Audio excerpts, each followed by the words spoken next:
Hello, everybody, and welcome to our monthly Zoom session, which is dedicated to time. So how to be iconographers, how to find time for iconography when we have no time.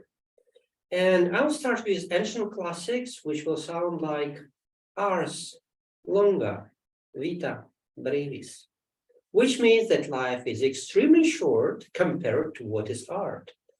It's a problem, but also an advantage at the same time. I think we can compare it with time when we read a good book.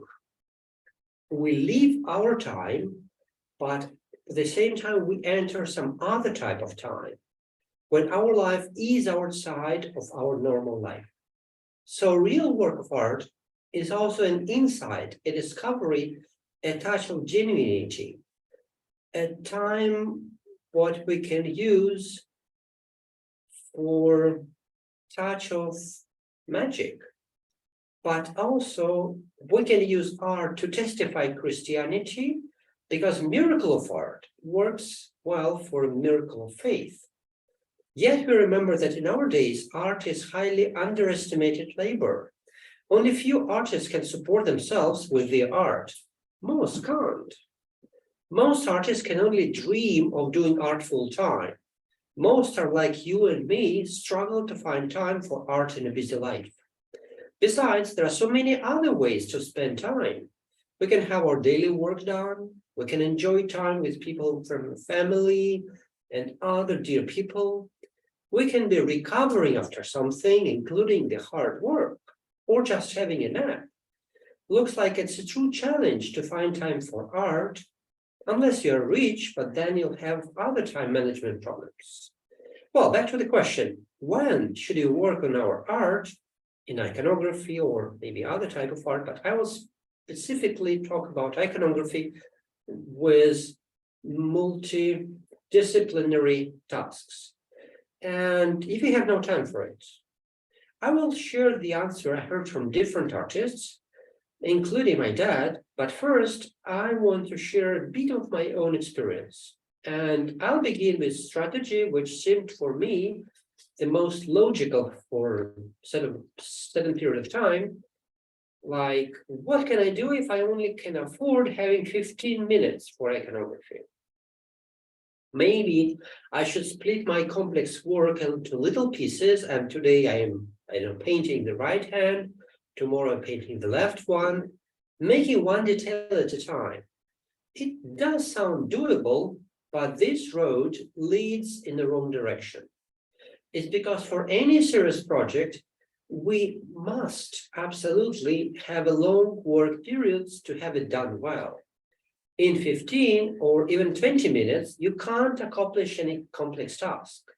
Like you can't paint a large icon face in 15 minutes, leaving the garment for the next day. You can't mix colors today and apply them tomorrow and after tomorrow and after tomorrow, because tomorrow it's a different you and different decisions and different kind of understanding what should be done after you've had the experience of yesterday. Well, I mentioned 15 minutes per day, but it can be per week. What I mean is, okay, I'm totally busy, and the longest time I can sacrifice for iconography is 15 minutes per day. Can this work? Depends on how you accept it. If you have an icon, let's say half a figure, 20, let's say, 10, 12 inches high, and you plan to paint a little part every day.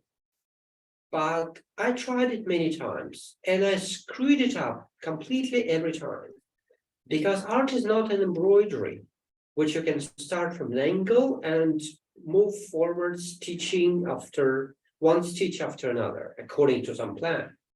You can try, but soon you will discover that it's exactly the difference between art and craft.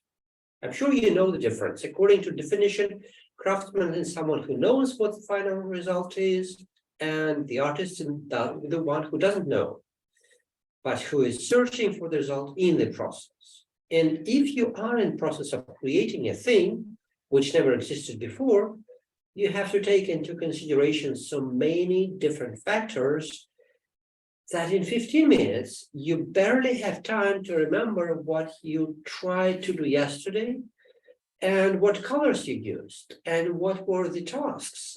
And the minute after you figure this out, the time is over. So is it impossible then to do something in 15 minutes? Should we try, or should we rather dream of having once a month, half a day, which will be the most enjoyable time of the whole month? Well, it depends again on what you want, because if you want to copy the drawing and just enjoy painting on top of it, once a month it's okay. It will be just time of your pure joy of mixing colors and painting on top of something, but it will not allow you to move forward. So it's just spending your time for something beautiful and nice. But if you want to grow professionally, you can really use this 15 minutes every day or every week and even treasure that. Because the answer may sound crazy, but here it is. Instead of trying to work more economically, doing things in a more focused state of mind, just doing very well, this little piece you have for today, instead of working this way or shooting only the right bullets to the right targets, I suggest you simply work a little bit more. What I mean more if you have 15 minutes? Well, it's exactly what it is. If the time is limited, you need to expand your work, to broaden it. Instead of drawing one hand just for your icon, draw several hands in these short periods when you can. For your icon, you need one color combination, like for the garment. Take several combinations and play within 15 minutes to find the best one you like. You really feel secure about, and you feel it's just the very best. So step by step, you will be an expert, or at least the icon you are performing in this way will only be a selection of best decisions you could have ever made about this particular piece. You know all the rows to the left and right, and the one you have chosen, the decisions you have made, were very conscious decisions based on your researches, on your special extra time. And you will be an expert, not only in time management, but in how to work professionally. And the options you choose in your final image will be a lot. And it's probably like making a lecture. If you just remember by heart a certain chapter from a book and make a lecture, it's fine. But any question made from somebody ruins your chapter, your speech, because you don't know the answer. But if you will be investigating all the secondary rows, every secondary possibility for your particular piece, you will know that it's a right way and the only right way for your circumstances. So I think that works better. And I tried that, and that's what other artists shared with me. They do think about their work even when they can't work with it.